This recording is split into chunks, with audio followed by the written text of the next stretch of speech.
Hello students, hope you all are doing well.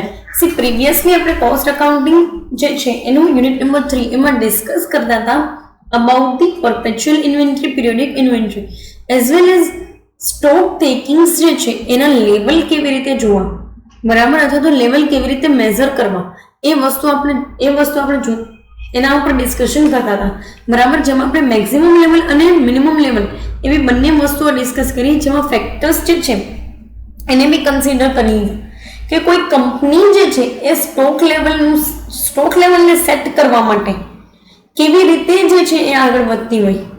Fine. So એ પર્સપેક્ટિવથી જે છે એ idea આવતો હતો આપણને કે ભાઈ આવા ફેક્ટર્સ કંપની કન્સિડર કરતી હોય, અને એમાં આપણે ફોર્મ્યુલા બી જોઈ લીધું કે મેક્સિમમ લેવલ કેવી રીતે કરવામાં ડિસાઇડ કરવામાં આવે છે, મિનિમમ લેવલ કેવી રીતે ડિસાઇડ કરવામાં આવે છે.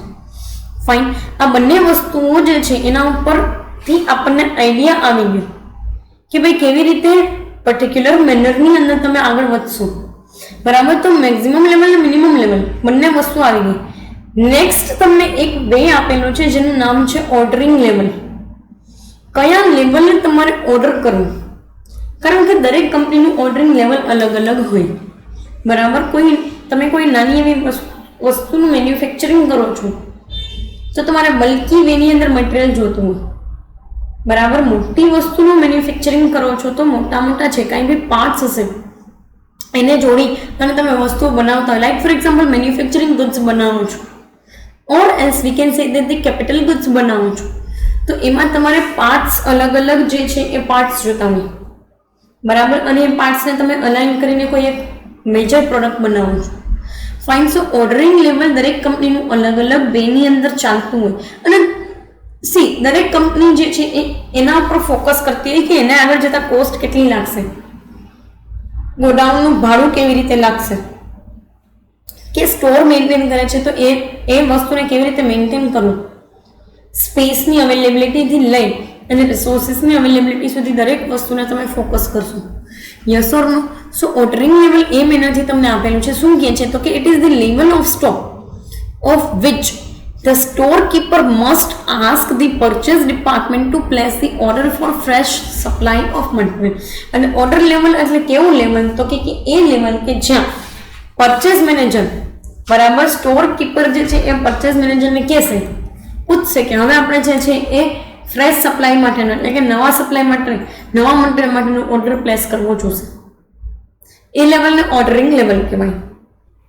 મેં તમને કીધું દરેક કંપનીના ઓર્ડરિંગ લેવલ જે છે એ અલગ અલગ, અને ઓર્ડરિંગ લેવલ એક એવું લેવલ છે કે જે મેક્સિમમ લેવલ અને મિનિમમ લેવલની વચ્ચેનું લેવલ હોય અને નજીક હોય મિનિમમ લેવલ કરતા.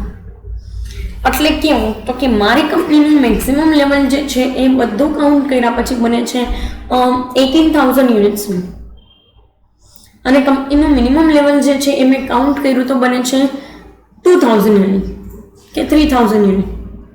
સો ઓર્ડરિંગ લેવલ કેવું હશે તો કે 5 થી 7 વચ્ચેનો, એટલે કે હું કાં 5,000 યુનિટનું યુનિટે પહોંચીશ ને ત્યારે ઓર્ડર કરીશ, કાં 6,000 યુનિટે પહોંચીશ ત્યારે ઓર્ડર કરીશ. ફાઇન. કારણ કે એક વસ્તુ આમાં એક કાઉન્ટ કરવાની હોય કે મેક્સિમમ ડિલિવરી આપણે કેટલા ટાઈમ પીરિયડ સુધીમાં આપણને એ લોકો આપી શકે છે, એ ટાઈમ પીરિયડ પણ એ લોકોએ આમાં જોવાનું હોય. ફાઇન. સો એ એક પર્સપેક્ટિવ આપેલું છે. Ordering level is equal to maximum consumption into maximum delivery time. Ordering લેવલની અંદર તમને એક વસ્તુ આપેલી છે જેમાં કીધું છે કે મેક્સિમમ કન્ઝમ્પશન એટલે કે કન્ઝમ્પશનનું એક એવું લેવલ કે જ્યાં તમે સૌથી વધારેમાં વધારે કન્ઝ્યુમ કરી લીધેલું હશે. So it must be 3,000, it must be above 3,000, કારણ કે 3,000 તો મિનિમમ લેવલ છે. ફાઇન. સો એના કરતાં એક લેવલ ઉપર ઇન્ટુ મેક્સિમમ ડિલિવરી ટાઈમ, બરાબર, કે જે સૌથી વધારે દિવસો લાગશે. એટલે આ કેવું હશે તો કે તમારી પાસે અત્યારે ભલે 6,000 યુનિટ પડ્યા પણ જેટલા ટાઈમ પીરિયડમાં ડિલિવરી થશે, માની લો કે 3 દિવસ મેક્સિમમ ડિલિવરી ટાઈમ પીરિયડ છે, તો 3 દિવસમાં ડિલિવરી થશે એટલા ટાઈમ પીરિયડમાં 3 જે છે યુટિલાઇઝ પણ થઈ જશે. સો આ 6,000 જે છે તમારું ઓર્ડરિંગ લેવલ બનશે. Fine. So this is the thing, અને એ જ ફિનોમિના તમને આની અંદર આપેલો છે, બરાબર. નેક્સ્ટ કીધું છે ડેન્જર લેવલ. ડેન્જર લેવલ એટલે કેવું તો કે it is the level of stock below the minimum level. Minimum level મારું 3000 યુનિટ છે, હું 2000 યુનિટે જો જાઉં છું તો મારે ઇમિડિયેટ સપ્લાયની જરૂરિયાત પડશે, ઇમિડિયેટ મટીરિયલની જરૂરિયાત પડશે. આ કેસની અંદર કંપની એવું પ્રિફર કરતી હોય છે કે આપણને આપણા રેગ્યુલર સપ્લાયર પાસેથી કદાચ નથી મળતું ને તો બી આપણે બીજા કોઈ સપ્લાયર પાસેથી વસ્તુઓ લઈ લેશું. And that's it. કારણ કે આ ડેન્જર લેવલ છે. આનાથી નીચે જોઈ લો ને એટલે કંપનીને બહુ મોટા મોટા લોસીસ થવાનું સ્ટાર્ટ થઈ જાય. લોકો નવરા બેસવા માંડે કે મશીનરી જે છે એ નવરી પડવા માંડે. મશીનરી જે છે એ અલાયનું ડેપ્રિશિએશન લાગવા માંડે, વગર કામનું ડેપ્રિશિએશન. ફાઇન. સો એ પોઈન્ટ ઓફ વ્યૂ આપેલો છે. જોઈએ કે when the immediate steps must be taken to obtain the fresh supply from the whatever resource available. Whatever resource available એ તમારા જે કાંઈ પણ રેગ્યુલર સપ્લાયર હોય એના કરતાં તમે બીજા કોઈ સપ્લાયર પાસેથી પણ તમારે મંગાવી લેવું પડે. Yes or no? આ એવી સિચ્યુએશન થાય. Otherwise the production would stop. આવું ન કરવામાં આવે તો પ્રોડક્શન બંધ થઈ જાય. નેક્સ્ટ તમને કહે છે કે danger level average consumption. Average કન્ઝમ્પશનનો સીધો સારો મતલબ થાય કે એક મહિનાની અંદર તમે 15000 યુનિટનું કન્ઝમ્પશન જો કરતા હોય, કોઈ વસ્તુને કોઈ સ્પેસિફિક યુનિટને બનાવવા માટે તો 15000 divided by 30 days. This must be the average consumption of your company. બરાબર. તો એને ડિવાઇડેડ બાય 30 દિવસ તમે કરશો. બરાબર. તો જે કાંઈ પણ યુનિટ તમને મળતા હોય 500 યુનિટ કે 600 યુનિટ, એના કરતાં પણ તમે જો એ 500 યુનિટ જે છે એને ગુણ્યા maximum delivery time for emergency purchase. Maximum emergency પરચેઝનું એક લેવલ તો હોય ને કે ભાઈ કાંઈ વાંધો નહીં, તમારે નોર્મલી 3-4 દિવસ થતા હોય તો એના બદલે એ લોકો ઇમરજન્સીની અંદર તમને 1.5-2 દિવસની અંદર પહોંચાડી દે. This is known as the emergency delivery time. તો એને ગુણ્યા ઇમરજન્સી ડિલિવરી ટાઈમ. જે કંઈ પણ 500 યુનિટ કે એટલા યુનિટ આવતા હોય કે 5000 યુનિટ કે જે કાંઈ બી વસ્તુ આવે છે, બરાબર. સો એના ઉપર તમારે ફોકસ કરવાનું રહે છે. બરાબર. એને ગુણ્યા તમે મેક્સિમમ ડિલિવરી ટાઈમ લેશો. ફાઇન. સો તમને ડેન્જર લેવલ મળી જશે. નેક્સ્ટ તમને આપ્યું છે safety stock level. Safety stock level એવી વસ્તુ છે કે જ્યાં તમારી કંપનીને ક્યારેય બી કોઈ પણ અલાયદા પાર્ટ તરીકે, ઘણી વખત આપણે કોઈ વસ્તુ બનાવતા હોય ને એમાં આપણે અલગ અલગ પાર્ટ્સની જરૂરિયાત પડતી હોય જેને સ્પેર પાર્ટ કહેવાય. બરાબર. તો એવા સ્પેર પાર્ટ્સ જે છે એની વાત કરે છે. અધર દેન ધેટ સ્પેર પાર્ટ સિવાય એ લોકો એવું કહે છે કે અમુક એવું મટીરિયલ કે જે તમે સેફટી તરીકે રાખો છો, એટલે કે ક્યારે કોઈ ડિફેક્ટ થાય છે, ક્યારે મટીરિયલ આવવામાં વાર લાગે છે કે મટીરિયલનો કોઈ ભાગ આવવામાં વાર લાગે છે, તો તમે એની સામે ઓલું બીજું જે તમારી પાસે સેફટી તરીકે પડેલું છે સેફ ઝોનમાં એને તમે યુટિલાઇઝ કરી શકો. ફાઇન. એને તમે યુટિલાઇઝ કરી શકો. So this is known as the safety stock. Determining safety level. અહીંયા તમને આપેલું છે કે determining safety level is important from the view point of control over material. મટીરિયલના કંટ્રોલના વ્યૂ પોઈન્ટથી જે છે એ સેફટી લેવલ ડિટરમાઇન કરવું બહુ ઇમ્પોર્ટન્ટ હોય છે. When it takes a long time receive raw material or parts from the supplier, it would be desirable to keep safety stock so that production is not interrupted. બરાબર. કહેવાનું તાત્પર્ય ખાલી એટલું જ છે કે જ્યારે મેં તમને કીધું એમ કોઈ માલ આવવામાં વાર લાગે છે કે કોઈ સ્પેર પાર્ટ્સ જે છે એ આવવામાં વાર લાગે છે, તો એ ટાઈમ પીરિયડ માટે તમારે એક સેફટી સ્ટોકનું લેવલ મેન્ટેન કરી રાખવું પડે. એક માની લો કે 1000 જેવા યુનિટ તમે રાખી મૂકો છો સાઈડમાં, કે જ્યારે ક્યારે ડિફેક્ટ આવે છે કે માલ પહોંચવામાં લેટ થાય છે તો ત્યારે તમે આ વસ્તુનું યુટિલાઇઝેશન કરી શકો. ફાઇન. સો એ point of view, A perspective તમને આની અંદર આપેલું છે. બરાબર. Safety stock is equal to maximum consumption into maximum time minus average time. બરાબર. મેક્સિમમ કન્ઝમ્પશન તમારી કંપની અંદર તમે મેક્સિમમ જેટલા યુનિટ લેતા હોય ને એના into maximum time minus average time. Average તમને કેટલો ટાઈમ પીરિયડ લાગે છે કન્ઝ્યુમ કરતા અને મેક્સિમમ ટાઈમ કેટલો લાગે છે કોઈ વસ્તુને આવવા માટે, એમાંથી એ માઇનસ કરી નાખવાનું so that you will get idea કે કેટલો સેફટી સ્ટોક રાખવું. ફાઇન. દરેક વસ્તુ જે છે એના વિશે તમને પ્રેક્ટિકલ આઈડિયા પણ આવી જશે જ્યારે તમે सम्सની અંદર આ તમામ લેવલ કેલ્ક્યુલેટ કરશો, maximum, minimum, ordering, safety, danger level, આ તમામ વસ્તુ કેલ્ક્યુલેટ કરશો ત્યારે તમને ઓટોમેટિકલી આઈડિયા આવી જશે how to go with the flow, કેવી રીતે કાઉન્ટ કરવું, કેવી રીતે એનું કેલ્ક્યુલેશન કરવું. એમાં આપણે પહેલા ઇલસ્ટ્રેશન જોશું અને પછી તમને પ્રેક્ટિકલ સમ પણ કરાવીશ. ફાઇન. સો એ મહિનાની અંદર જે છે તમને આ વસ્તુ આપેલી છે, બરાબર. નેક્સ્ટ જે છે તમને એક આખો અલાયદો જ એક મેજર કન્સેપ્ટ આપેલો છે જેનું નામ છે EOQ, ઇકોનોમિક ઓર્ડર ક્વોન્ટિટી. આ કન્સેપ્ટ જે છે એ ઇન્વેન્ટરી મેનેજમેન્ટ કહી દો કે પછી પ્રોડક્શન એન્ડ ઓપરેશન મેનેજમેન્ટ કહી લો, એમાંનો સૌથી ઇમ્પોર્ટન્ટ કન્સેપ્ટ છે. અત્યાર સુધી તો તમે ઇન્વેન્ટરી મેનેજમેન્ટની અંદર કાંઈ હજુ શીખા જ નથી એમ કહીએ તો ચાલે, બરાબર. એમાં કન્સેપ્ટ જે છે પ્રોડક્શન અને ઓપરેશન મેનેજમેન્ટની અંદર લેવામાં આવે છે. એમાંનો એક મેજરલી ડિસ્કસ્ડ કન્સેપ્ટ છે જેનું નામ છે ઇકોનોમિક ઓર્ડર ક્વોન્ટિટી, બરાબર. EOQ, કેવી રીતે EOQ નું મેનેજમેન્ટ કરવું. ફાઇન. સો એ મહિનાની અંદર આપેલું છે. નેક્સ્ટ કીધું છે the quantity of materials for which order must be placed is known as the ordering quantity.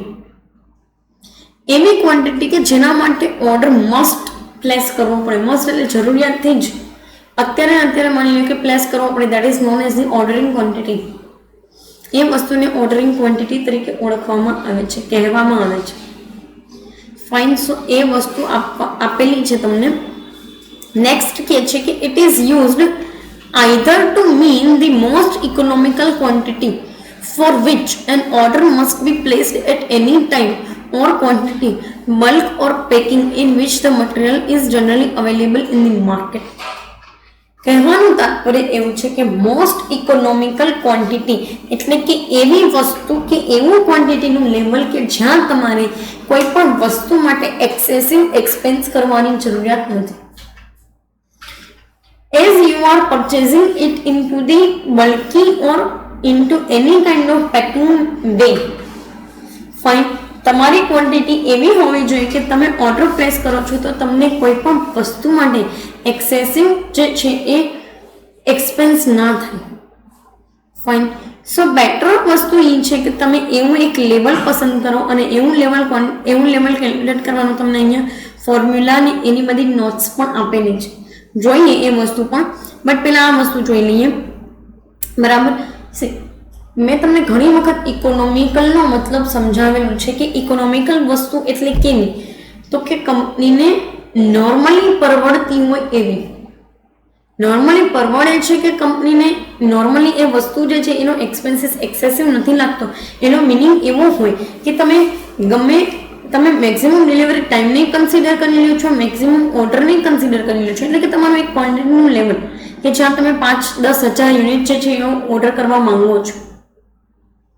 Fine. તો એવું એક લેવલ કે જ્યાં તમને ટાઈમના પર્સપેક્ટિવથી ને નુકસાની નથી જતી કે કોઈ પેકેજિંગના પર્સપેક્ટિવથી પણ તમારે જે છે નુકસાની નથી વેઠવી પડતી કે કોઈ ટાઈમ પીરિયડ કે એક્સેસિવ યુનિટ્સ પણ તમારે ઓર્ડર નથી કરવા પડતા, પરાણે બલ્કમાં ઓર્ડર કરવું પડે એવું કંઈ નથી.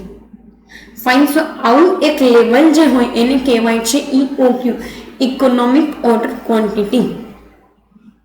અને આ મોસ્ટ ડિસ્કસ્ડ કન્સેપ્ટ છે in terms of inventory management. Inventory મેનેજમેન્ટમાં આ સૌથી વધારે ડિસ્કસ્ડ કન્સેપ્ટ છે. શું કહે છે તો કે the term ordering quantity is generally used in a sense of most economical quantity. It is also known as the economic order quantity. આને ઇકોનોમિક ઓર્ડર ક્વોન્ટિટી પણ કહેવાય છે, EOQ પણ કહેવામાં આવે છે. અને મોસ્ટલી જનરલી જે છે એ ઓર્ડરિંગ ક્વોન્ટિટીના ટર્મમાં આને યુઝ કરવામાં આવે છે. Let us discuss its formula. Formula તમને આપેલું છે √2AO divided by C, એટલે આને ભાગ્યા C કન્ઝમ્પશન. એનો મતલબ થાય છે annual consumption or quantity consumed in a year, બરાબર. એન્યુઅલ કન્ઝમ્પશન એનો સીધો સાદો મતલબ થાય છે એન્યુઅલ કન્ઝમ્પશન, આખા વર્ષનું કન્ઝમ્પશન જે છે તમે અહીંયા લઈ લ્યો છો. ફાઇન. માની લો કે આખા વર્ષની અંદર તમે 2 લાખ યુનિટ જે છે એ કન્ઝ્યુમ કરતા હોય કોઈ વસ્તુને બનાવવા માટે, તો 2 લાખ, તો 2 × 2 lakh into ordering cost or cost of placing an order. Cost of placing order or ordering કોસ્ટનો સીધો સાદો મતલબ થાય છે કે તમે જ્યારે ઓર્ડર મૂકો છો માર્કેટમાં તો એના માટે સિમ્પલેસ્ટ મેનરની અંદર તમારે અમુક પૈસા જે દેવાનો હોય that is known as the ordering cost, જે ઇનિશિયલ અમાઉન્ટ તમારે દેવી પડતી હોય એમ. ફાઇન.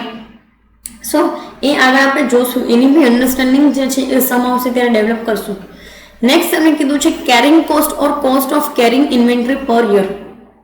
બરાબર, કેરિંગ કોસ્ટ કે ઇન્વેન્ટરીને એક વર્ષ માટે સાચવી રાખવા માટેની કોસ્ટ, એમાં ગોડાઉનનો એક્સપેન્સીસ, ઇન્સ્યોરન્સનો કોસ્ટ, પછી ટૂંકમાં ગોડાઉનનો એક્સપેન્સ, ઇન્સ્યોરન્સનો કોસ્ટ, અધર એક્સપેન્સીસ, મેન્ટેનન્સ ચાર્જીસ, કે પછી માની લો કે કોઈ પ્રોક્યુરમેન્ટ ચાર્જીસ લાગે છે તો એ તમામ વસ્તુને કેરિંગ કોસ્ટની અંદર લેવામાં આવશે.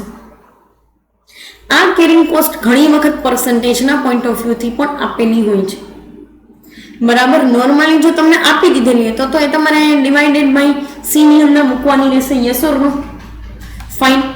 એન્યુઅલ કન્ઝમ્પશનમાં કન્ઝમ્પશન 2 ગુણ્યા એન્યુઅલ કન્ઝમ્પશન, એને ગુણ્યા ordering cost divided by C, ભાગ્યા સી. એટલે કેરિંગ કોસ્ટ જો આપેલી છે તો, નથી આપેલી સીધી સાદી રીતે તો, અને શું કહે છે તો કે not if the carrying cost is given in the percentage then P or the price of per unit is put into the denominator in the above formula.